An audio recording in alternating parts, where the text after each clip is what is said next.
Hey everyone, Random Randy here. This is VEDA Day 4 for 2018, and this is going to be some content that I've been wanting to do for a while, and yesterday everybody told me to go for it, so I'm just gonna go for it. And if it's not your bag, feel free to click off, feel free to dislike, whatever. It's not necessarily for everybody, but this is going to be a Wordy Wednesday video. I've been wanting to do something like this for a while because aside from being a crafter, I am also an independent author.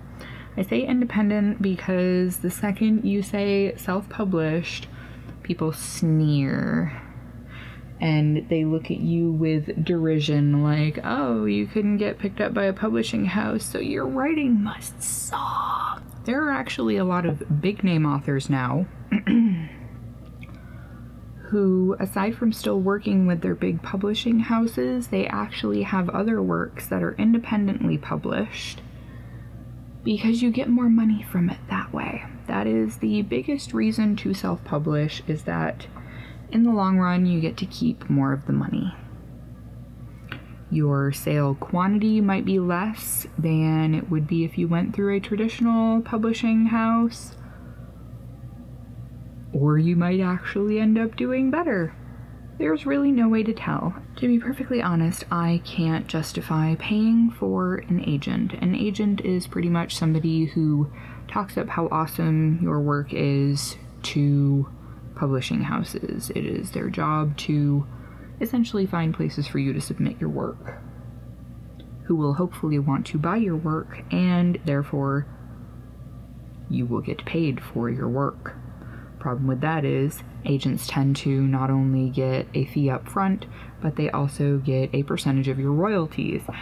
If you are going through a traditional publishing house, your royalty percentage is going to be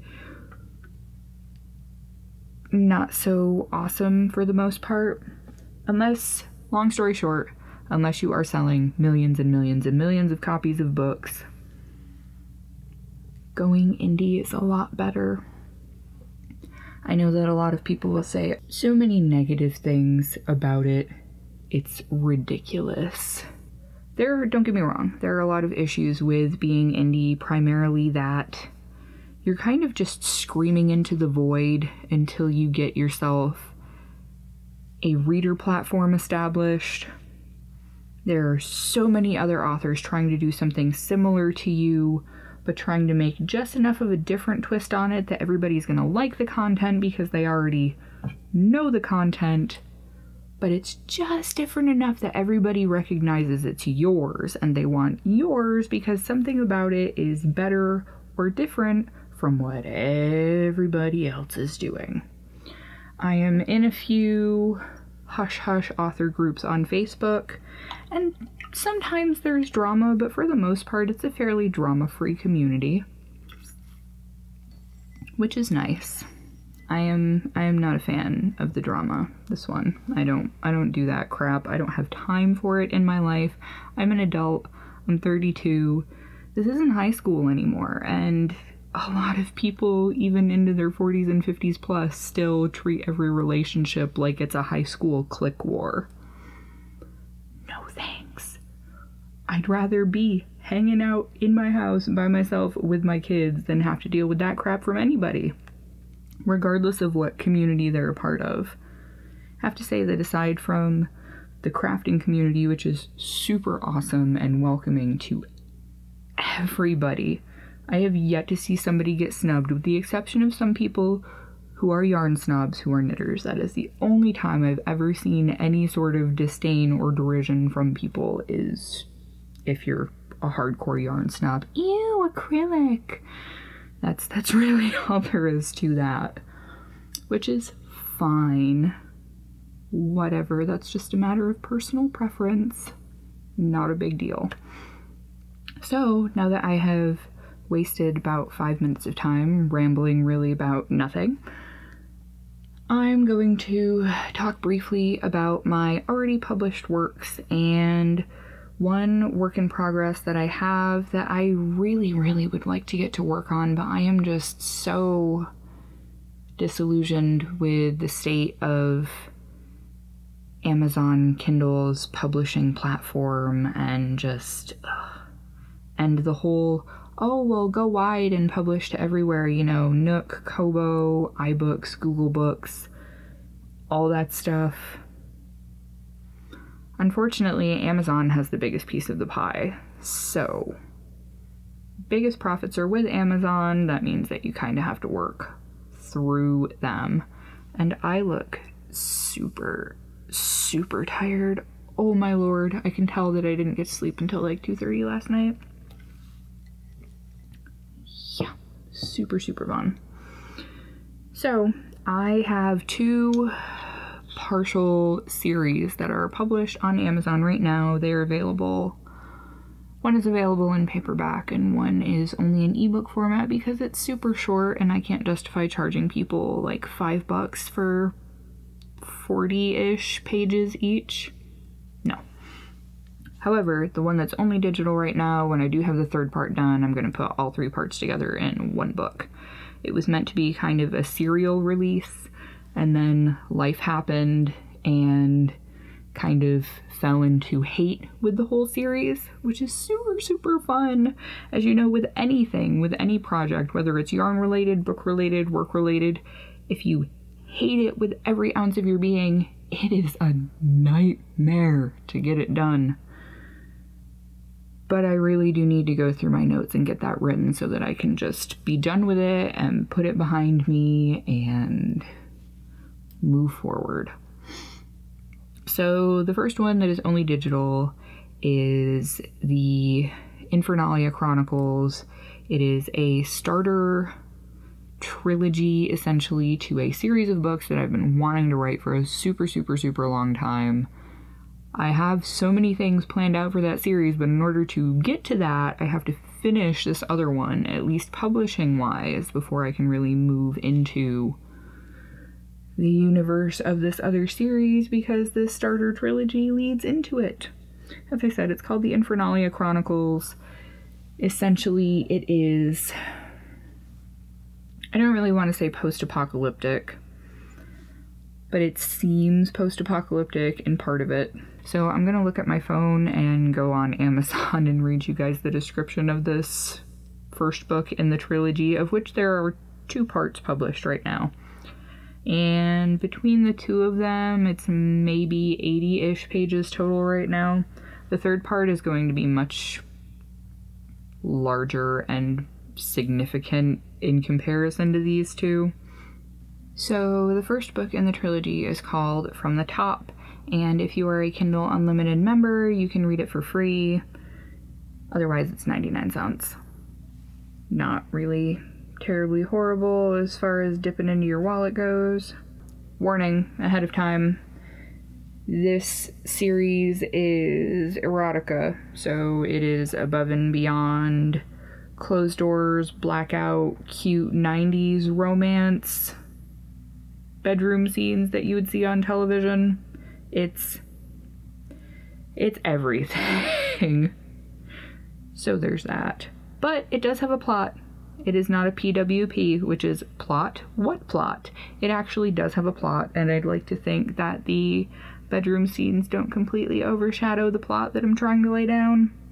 That they kind of mesh and feed off of each other and do good things together. As they should. Alright, so the description for this is: it's an average Saturday at the mall for Kira and her friends. As she locks eyes with a gorgeous man across the food court, her heart is set aflame and the world around them burns to ash. The Infernals are denizens of a hellish parallel world, and they've come to claim Earth as their own. There's no better place to create their ideal being, a creature with all of their strengths and none of their weaknesses. Refusing to kneel, Kira is taken in by a new master, the same man she saw in the food court before the world ended. A half-breed with eyes full of hellfire and the patience of a saint, Baxa awakens Kira's urge to dominate and an unfamiliar yearning to obey. His disinterest in the infernal breeding program puts her at ease and sets her nerves on fire. Can Kira resist this caramel-skinned temptation, or will she be consumed by the inferno of desire? I would really like to be done writing this trilogy, and that's not to say that it's bad. I'm over writing it at this point. I just want it to be done and move on with my life. So there are 2 parts to that. That's the description of the first part. I'm not going to read the description of the second part because it'll spoil some things from the first one. So yeah. If you want to check it out, I always have the links to my books way down at the bottom of all of the links in the description of the video. But I think for this one, I'll move the links up to the top so you don't have to hunt through all of the affiliate links. Anyway, so my other series that I currently have published on Amazon, I only have the first one done. I have had plans to work on the book 1.5 and book 2 for quite some time now. And like I said, unfortunately, life and children and all sorts of other things tends to happen. So I actually have this one in paperback because it is a book. It is not a partial book. It is a book. So R.A. Sears is my pseudonym, my writing name. It is Randy. My middle name is Anne, for anybody who didn't already know. Anne Sears, which is my maiden name, because I started writing long before I met my husband, and I would like to maintain some shred of my identity as a human being from before I became a mom and the last name that I married into. Not that there's anything wrong with taking pride in your husband's family name, I just feel like my identity has kind of been obliterated since I had children, and I've ranted about that before, so I am not gonna do it right now. Book. Focus. Focus. Got it. Okay. So, this is actually the second iteration of this book because I published it previously and there were a few glaring plot holes that surprisingly only a few people commented on, and it was driving me nuts. So I said, you know what? I started writing this a really long time ago. I started writing this series when I was 16 years old. I am now 32, so this book has been with me for half of my life. Yeah, these characters have been with me since I was in 10th grade. Really long relationship with these people. And I actually had a few people say that their least favorite characters prior to this edition were the 2 main characters, that all of the side characters were so much richer and just better developed as people, and that my 2 main characters, my male and female main characters, seemed canned and just stereotypical in a way that nobody enjoyed. So I read back through it and said, you know what? Yep. They still seemed like they were written by a 16-year-old girl. So I did a major revision overhaul. I actually have the paperback copy that I went through. I do line edits on paper. Like a physical copy, I go through with a pen and change everything and write new paragraphs all up in the margins, and if I need to write more than a couple paragraphs in the margins, I'll take a lined piece of paper, fill it up, and stuff it in the page where it's supposed to go. I don't mess around when it comes to edits. I know that a lot of people complain that the biggest failing of independently published books is the editing. So when it comes to getting all your grammar and your spelling right, I'd say that my books are about 98%. As a reader, when I find a book, depending upon the length, if you're talking an average paperback that's like 300 to 400 pages, I will gloss over up to 5 grammatical or spelling errors combined between those 2 things. Anything beyond 5 oopsies is unforgivable to me, especially when you're dealing with a traditionally published book that went through like at least one editor, if not an editing team. There's no excuse for more than 5 errors, in my opinion. Maybe I'm just being fidgety and a perfectionist, but that's just my 2 cents. Anyway, so this series, has been in my brain for a very, very, very, very, very long time. I also have plans for the revision of book 1.5, and I have about 30,000 words of the second book, first draft of the second book, done. I know that a few of you have read this. I think Sonia Jones has read this, and I know that Kim Blue Cherub 82 talked about reading some of my stuff, but I think it might have been the other stuff and not this. But this is Norse lore and, long story short, werewolves. Lunatic, if you look, you can see that there is a little growly wolfman critter right there. And, by the way, I designed this entire cover, did all of the photo editing and everything myself, designed the entire print wrap, did all of the internal formatting, which includes, you know, nifty watermark stuff there. So I don't mess around. If I'm gonna do it, I'm gonna do it right. But I feel that I filled in the gaping plot holes which were driving me insane. Fixed a lot of things, did a lot of character tweaking, removed a lot of unnecessary side characters who muddied things, and it just made it too difficult for people to follow because they're like, okay, you just introduced us to like 20 people all at the same time and I have no clue who the hell is who or what's going on or if these people are important. If they're not important, they don't deserve a name or a description except in passing, Randy. I was like, okay, I suppose. So, this is the first book in the Ragnarok Legacy. It is called Lunatic. It was previously published as Lunacy. So I'm going to read you the little blurb on the back. It says, when destiny comes knocking, don't answer the door. Small-town girl Keishia is bored with her quiet life in Elm Valley, New York.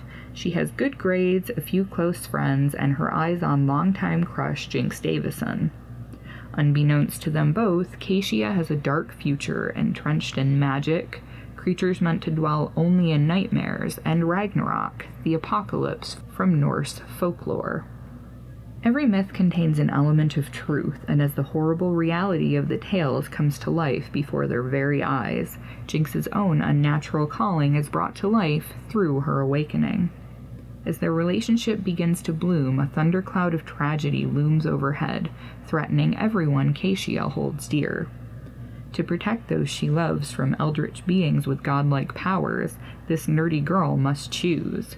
Watch the world be torched and reborn in the arms of the man she loves, or leave everything she's ever known behind and trust a vampire. No, this is not a love triangle. This is not a Twilight ripoff. I started writing this when I was 16. Stephanie Meyer hadn't published the Twilight series yet, so insert unpleasant to say thing here that I won't actually say because Lord, I want to say it so bad anytime somebody's like, oh, so it's like Twilight, except she falls for Jacob instead of for Edward, and I'm like, no, it's not.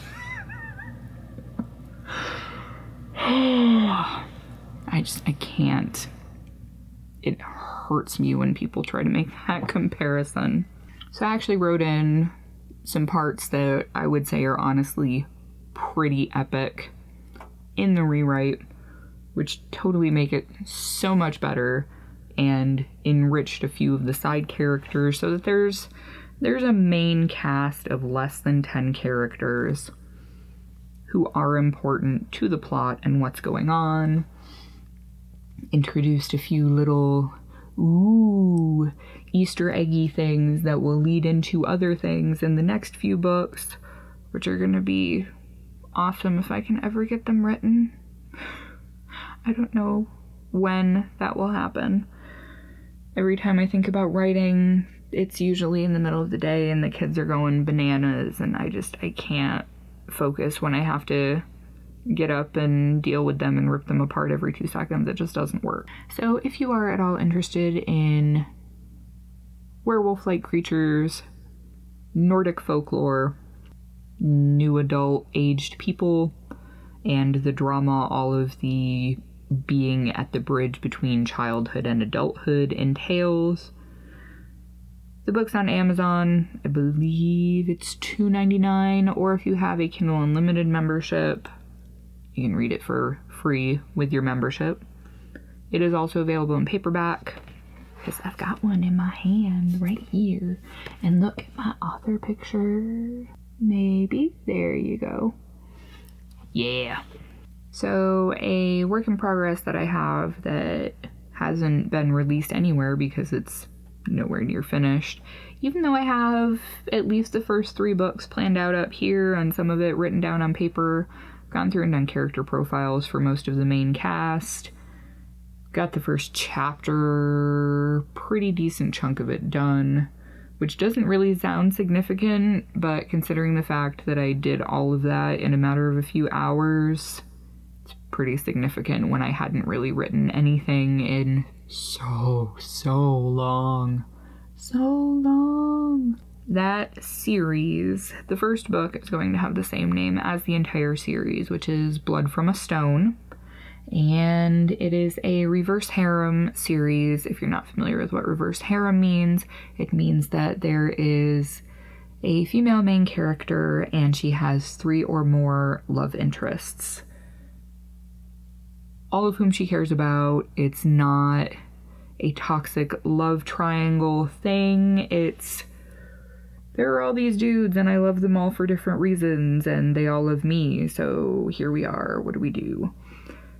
One of the most prevalent examples that I can give in current modern literature would be pretty much anything by Laurel K. Hamilton, either the Mary Gentry series or the Anita Blake Vampire Hunter series, because Laurel K. Hamilton herself is a polyamorous person and she is in a relationship with not only her husband, but also she has a boyfriend and her husband has a girlfriend, and I believe that they are also a couple, if I recall correctly.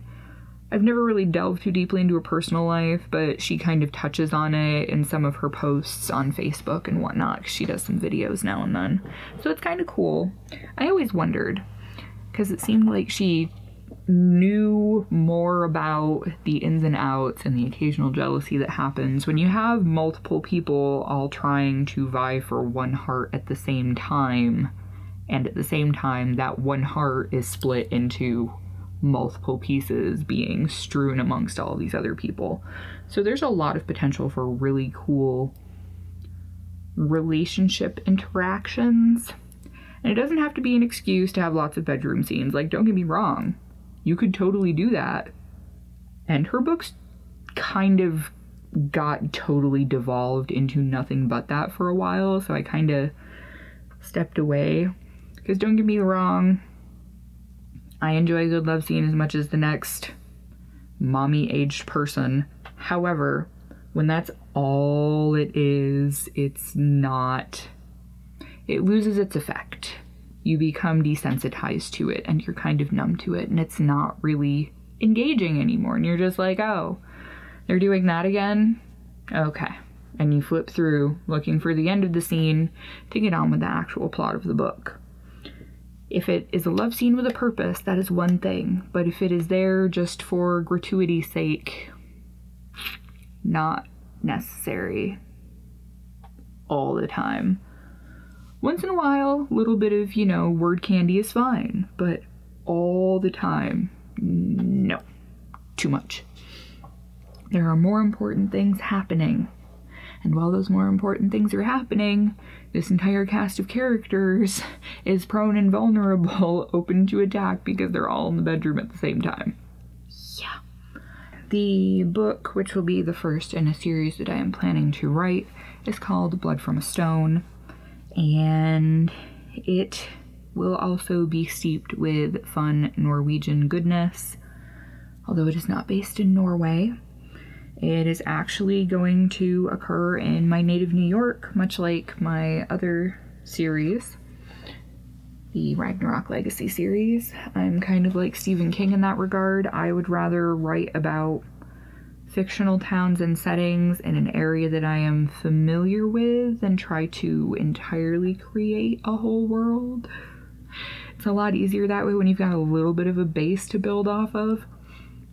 But essentially, the main character, her name is Liliana Gunstein, and she's 21. She is very much detached from a lot of things around her, and she's mostly just interested in studying and getting her degree. She's a chosen one character type, but unlike most chosen ones, she's known since she was a child that she was important, that she was selected for something, and she's been trained for it since she was a kid. It's not, hey, surprise, you've hit puberty, you are the slayer. You know, it's not it's not like that. It's ever since she was a child, she has been removed from other children and has been trained for her important thing that she has to do. So she has been preparing to become a Bladuka, which is a blood doll, since she was a kid.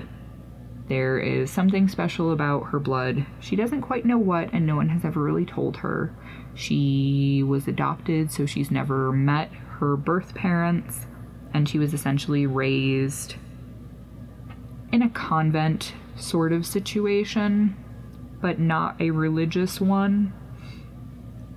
And the book starts off when she is dropped off at the Winterbourne estate.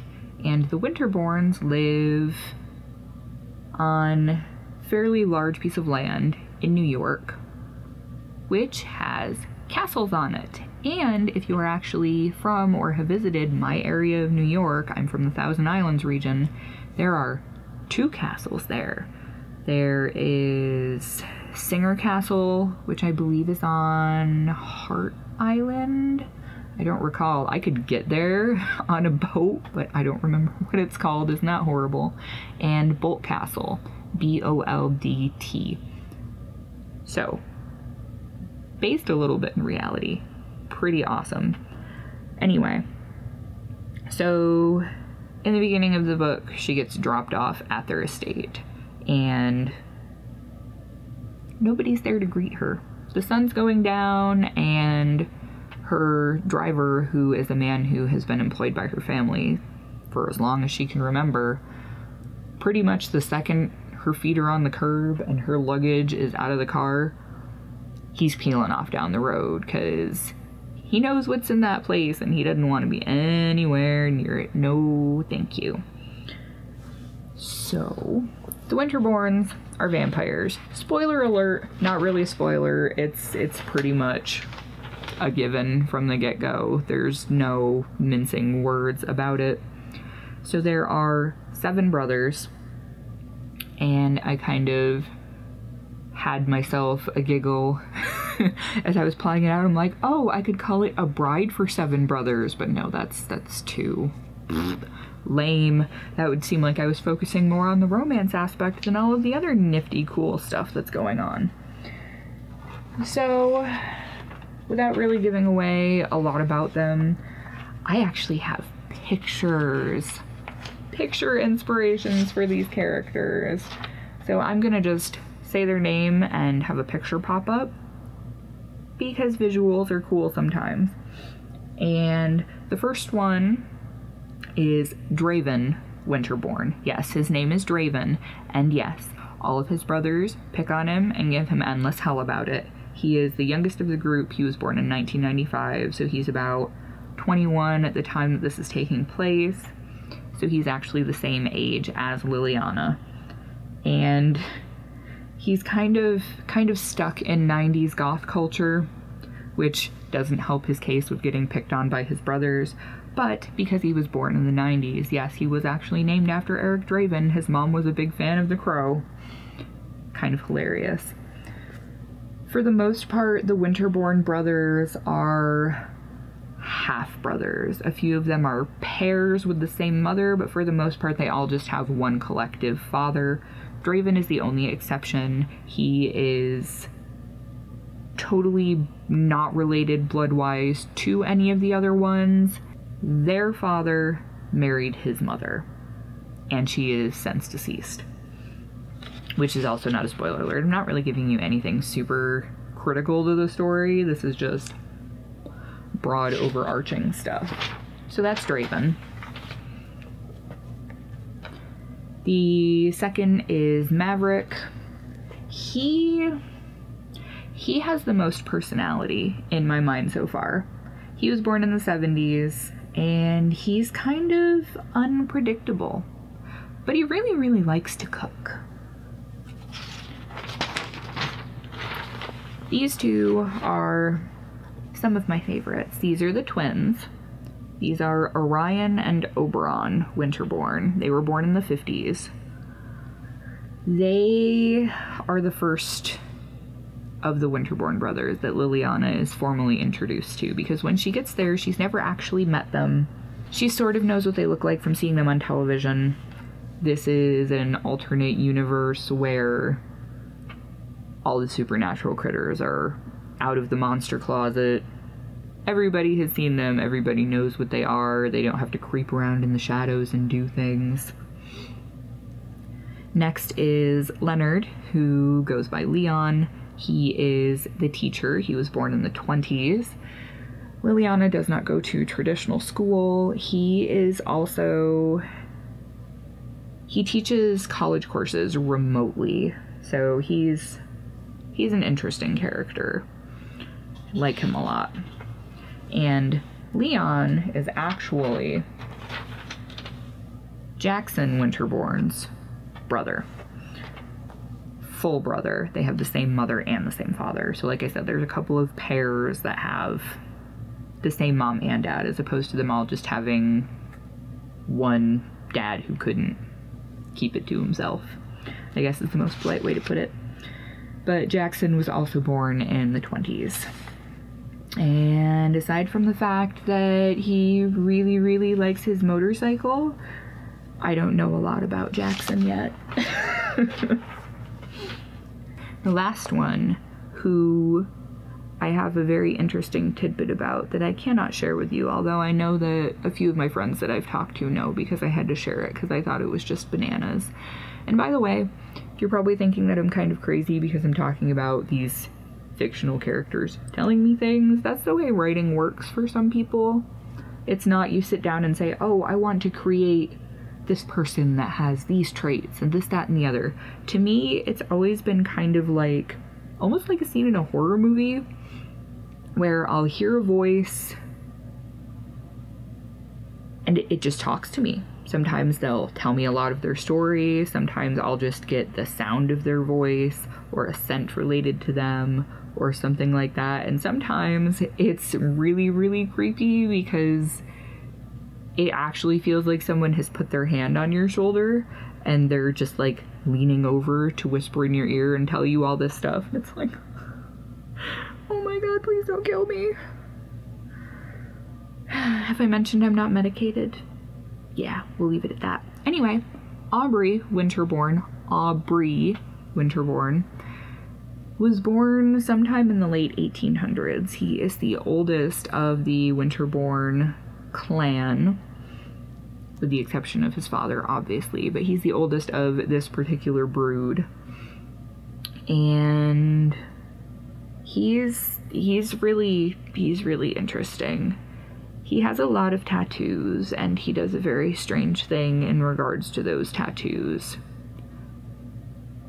that I don't really want to reveal, because I intend for the scene to be really epic and dramatic and borderline horrific. I'm not sure how much of the plot I can actually talk about without ruining things.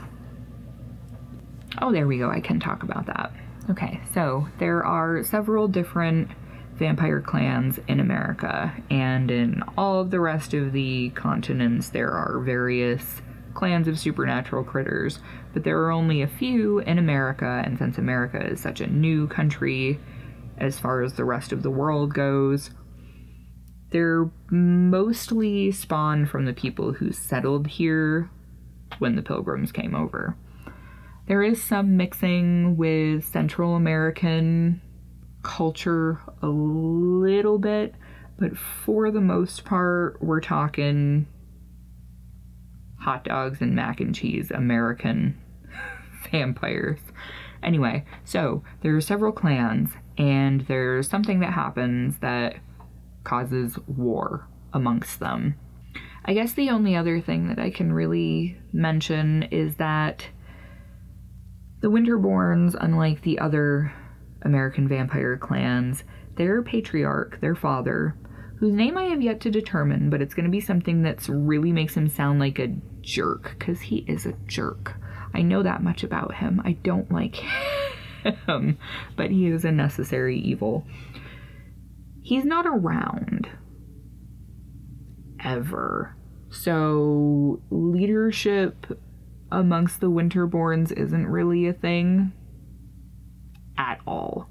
So there isn't really a lot of fighting over who's in control of the clan because they're all fairly young. I mean, Aubrey is the oldest of them and he's pretty detached from everything that's going on. He tends to just kind of chill around with his headphones on and not give a damn about what's happening. One of those things where one of the other boys could come and be to him like, "Hey Aubrey, the house is burning down," and he'd be like, "What? Why are you interrupting me?" He'd be like, "No, really, the house is on fire." Whatever, I'll heal, who cares? Yeah, one of those types. So, if you are interested in the Ragnarok Legacy series or the Infernalia Chronicles, as I said, they are available on Amazon, and you can also get Lunatic in paperback. I'm hoping sometime within the next year to have the second book in the Ragnarok Legacy done, and I'm also hoping to finish off the third part of the Infernalia Chronicles this year because, like I said, I just want to get on with my life. So, if you stuck around this long to listen to me ramble about everything and nothing related to the crazy world that lives inside Randy's head, thank you. Hopefully I didn't scare you all away. And I'm gonna go get this edited so it can pop up ASAP tomorrow. So thank you so much for watching, everybody, and I will catch you all in the next video. Bye!